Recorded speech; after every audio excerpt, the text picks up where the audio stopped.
Hey, what's up guys? Rev here. Today we touch upon the mecca, the peak, the absolute zenith of entertainment media. I really don't want to tease you guys with this one, so I'm going to prematurely skip to the climax because this is simply too funny. Fictional Gamergate series in the works from Mind Rot Entertainment and video games developer Brianna Wu. Iconic! I am absolutely foaming at the mouth for this all but guaranteed masterpiece of a project. This is the greatest idea since waterproof towels. A Gamergate series in the year 2021? Chef's kiss for this brilliant idea. And it includes the orchestrators, I mean the victims behind Gamergate as the developers of the series. Double chef's kiss for that power play.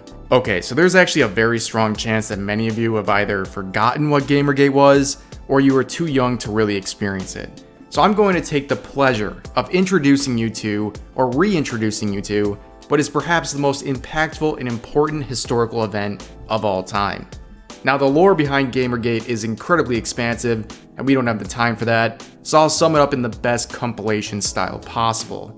In 2014, female gaming journalists, Slur, get accused of providing biased reviews after having alleged affairs with a number of men working in the video game industry. Then, some YouTubers make some extremely warranted criticisms of these reviews due to their bias, as in sleeping with the developers that they were making the reviews about. The response to these criticisms? Crying sexism. Duh, how else could someone criticize female journos in this situation if they weren't sexist? So basically, gamers are sexist, women in the industry, oppressed, and anything poking at the very fragile validity of the situation deemed as harassment.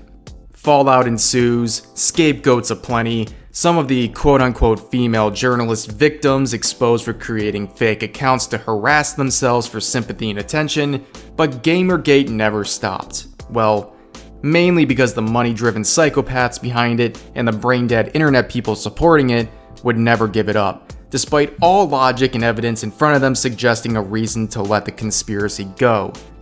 So there you go, ladies and gentlemen, Gamergate, the 2014 unproven conspiracy that is still being talked about to this day by feminists, and I use that term lightly because these people bring shame upon that term. Feeling the sting of irrelevancy and quite possibly the fading of their brightly colored hair dye, some of the players involved in Gamergate have pushed for this series that we are talking about today. And just like how it seems like anything can get an adaptation these days, so can Gamergate apparently. Here's some of the details of the project. I mean, I guess it's pretty easy to create a fictional story about Gamergate, a conspiracy raised out of fiction and lies.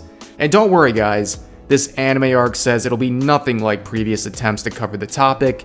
That's right, Law & Order SVU made literally their most embarrassing episode ever while covering this topic. I'll share the promo since it's short enough to avoid a good old-fashioned copyright digging. Game on, NYPD. Where's that coming from? Next Wednesday, ripped from the headlines. This is a game to them. What's the next level? A violent video game inspires a real crime. We're gonna be slaughtered. New SVU, next Wednesday. Believe me when I tell you, the full episode is so much worse. One of the most pathetically memeable episodes of any television series. And the creators of the Gamergate series say they won't repeat that history. Press X to doubt gamers, because the very puppeteers of this entire fabricated conspiracy are the same ones making this show. Their bias, their lack of self-awareness, will make for plenty of laughs. But that's gonna do it for this video. I hope you all enjoyed, and I'll see you guys next time.